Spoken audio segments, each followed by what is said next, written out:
Hello.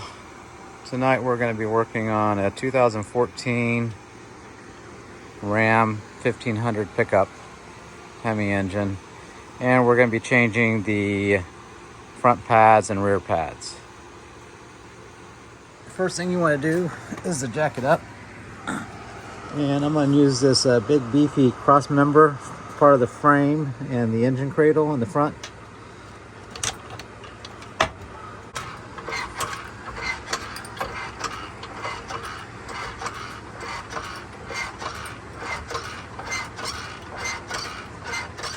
Okay, and using a 22 millimeter socket, remove these lug nuts.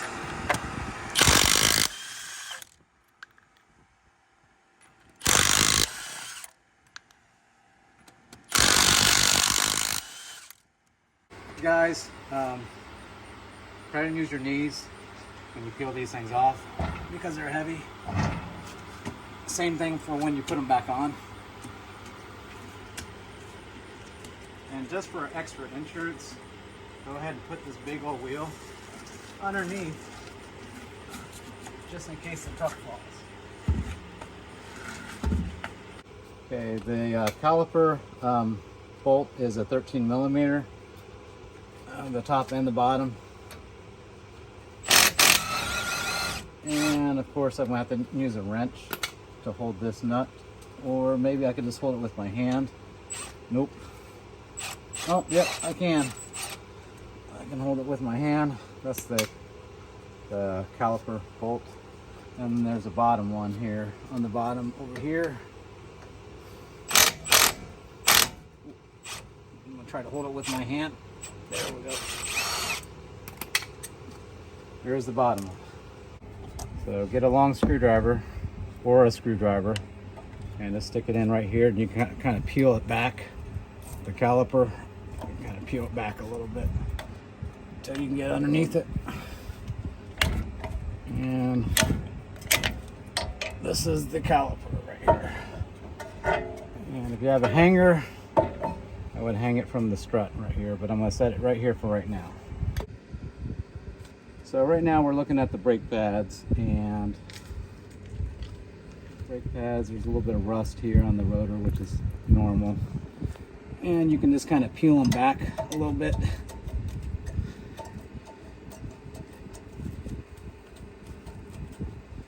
Again, screwdriver comes in handy.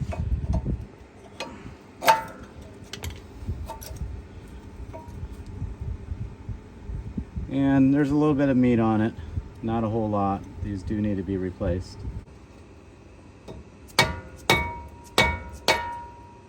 There it goes. Just needed a little bit of coaxing to get it off. Same story.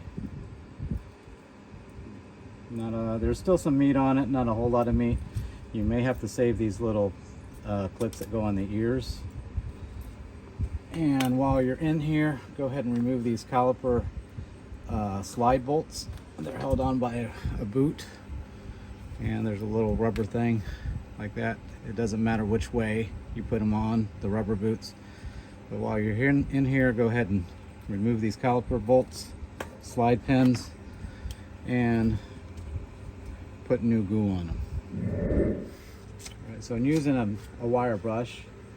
Just go ahead and clean the caliper a little bit, some of the surface rust off of it.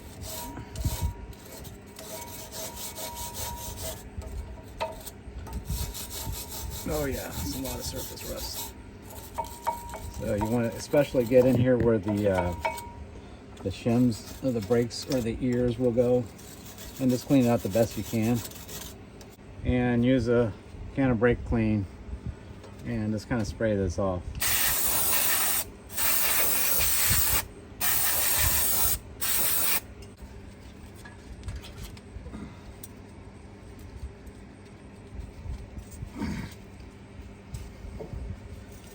Alright, this is a 2-piston caliper design, and it'll be useful if you just take one of your old pads and just put it in there.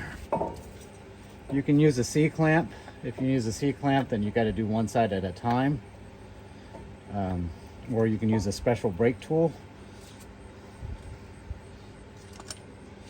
I bought this brake tool. I don't do brake jobs very often, but it does come in really handy. And I'll show you how it works.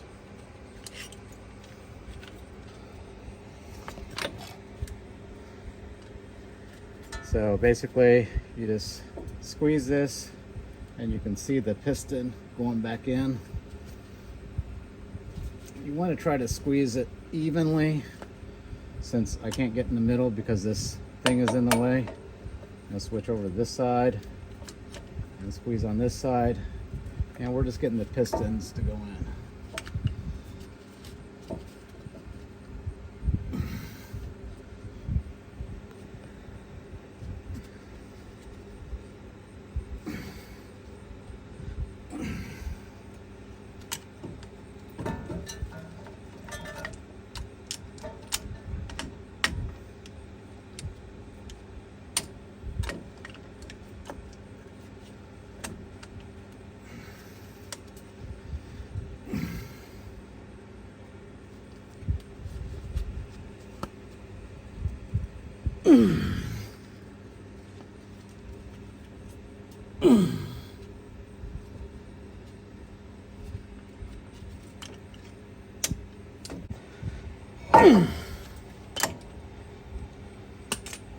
Okay, it looks like the piston has gone in. You want to inspect this for damage, anything kind of leaking around the seal.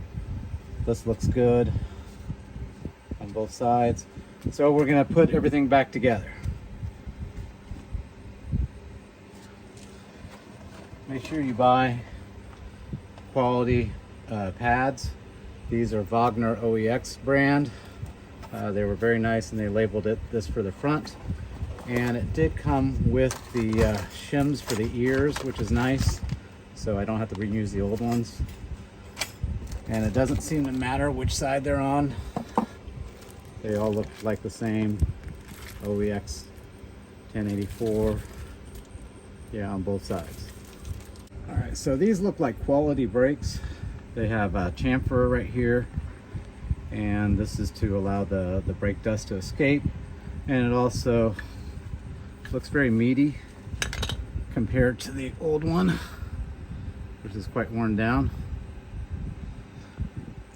And these are ceramic brakes, so what they're best known for is they don't dust as badly as the semi-metallic, and they are quiet and they don't squeak. So what you want to do before you put these on is, of course, you want to put the hardware from the kit onto these, not these. And then you want to put some of the brake goo on. You can use this stuff that they sell in the store, out the auto parts store, or you can, if you're like me, you can just use one of these. But either one is the same. This is brake goo, and it'll keep things quiet. What you want to do is you want to look at your old pad, and you want to make sure that you're putting these clips on the right way. So it is possible to put it on the wrong way.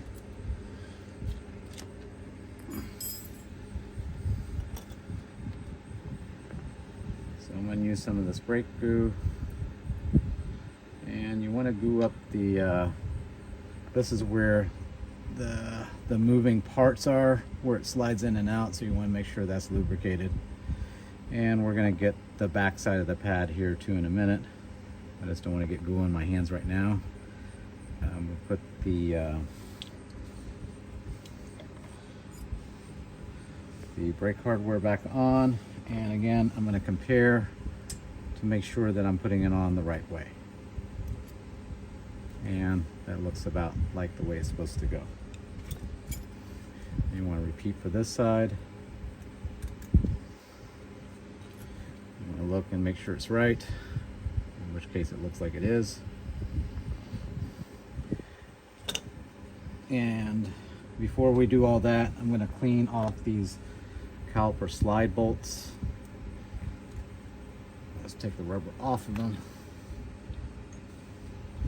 And you can buy new rubber boots if yours are cracked, but these look totally fine. So what I just do is I just use a shop towel and just get the old goo off of them.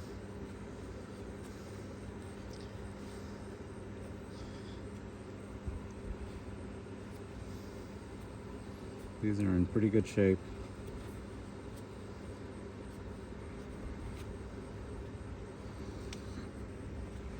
And we're gonna put glue, fresh glue on them.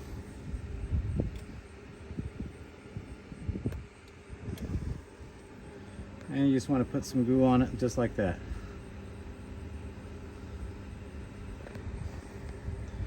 And be sure to put the boot back on. It doesn't matter which way you put it on, just make sure it clicks or pops on there. You can feel it and hear it. Make sure not to get any of the goo on the actual friction material. Once again, just verify, make sure it's all correct.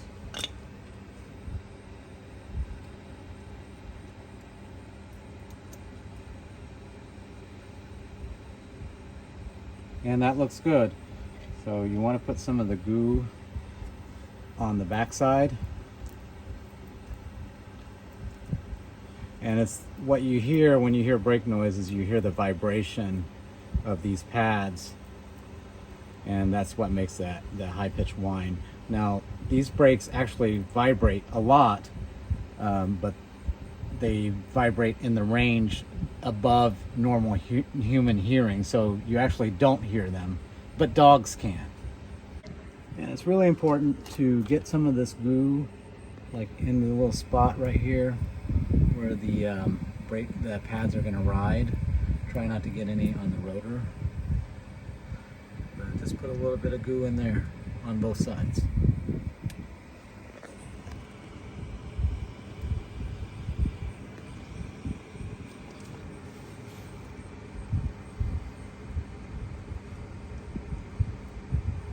Now with your new pads, make sure the friction materials is pointed towards the rotor, and snap them in there. And it might be a little bit of a struggle at first because it kind of goes in there like a puzzle piece, but it'll fit in there.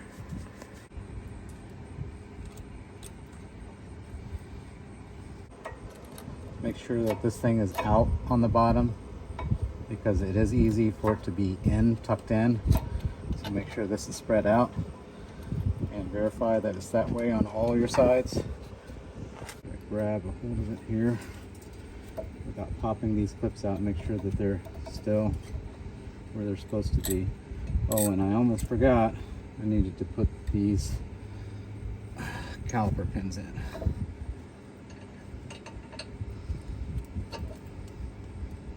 And then you just pop them in there until they seal. And the same thing with the bottom.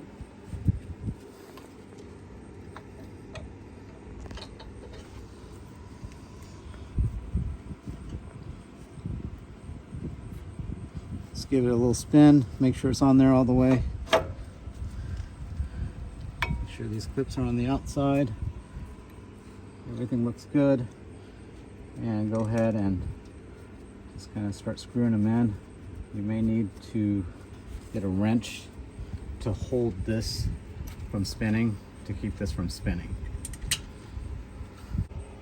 All right, using an 18mm open-ended box wrench, just make sure that you can grab a hold of this caliper slide pin, so that way it holds it and keeps it from spinning. And you come in behind it.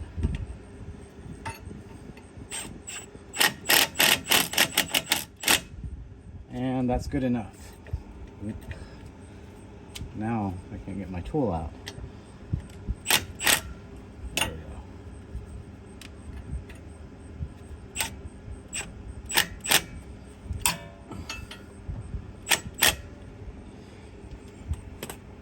The torque specs for this is 31 to 34 foot-pounds. So you guys don't have to brute force this on here.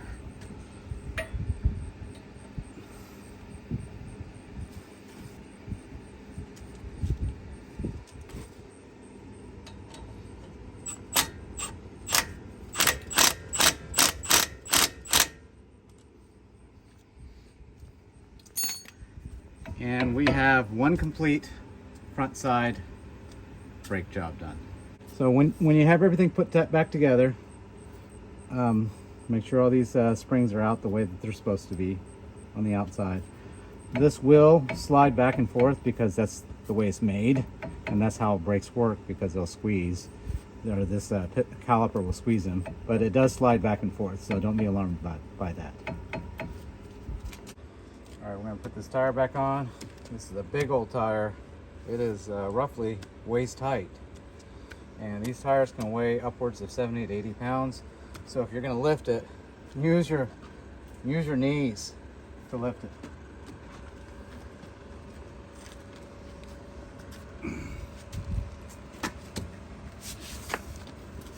Just walk it in towards it.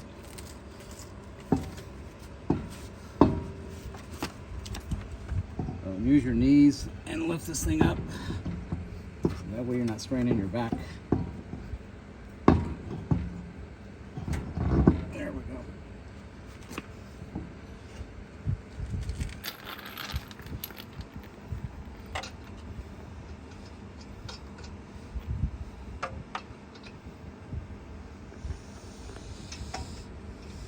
Start threading these on by hand.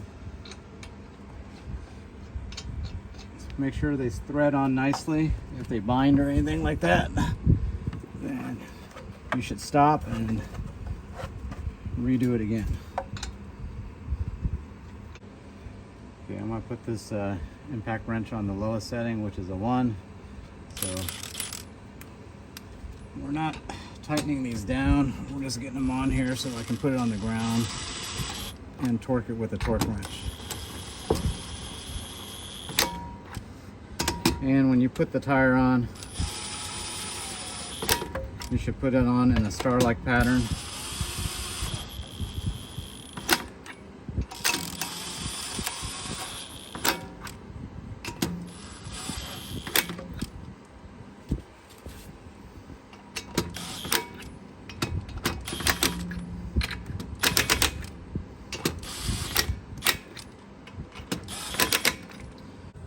Okay, I got this side done. Looks pretty good. And I lowered the tire to the ground, but the weight of the vehicle is still on the jack. And you want to get your torque wrench, and you want to torque it to 130 foot-pounds.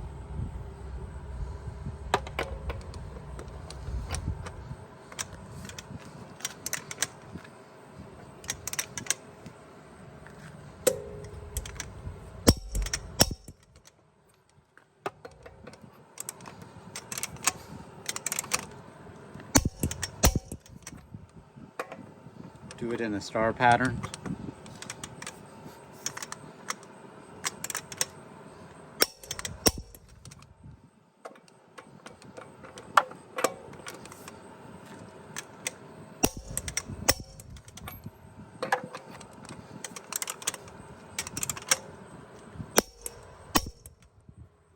So this is the side that I cleaned, and then this is the side that I haven't gotten to yet.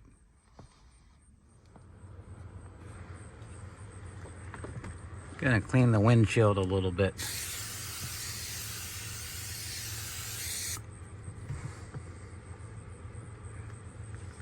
Okay, next we're gonna do the rear brakes, and they should go about the same as the front brakes. So I'm gonna jack the vehicle up by the rear end.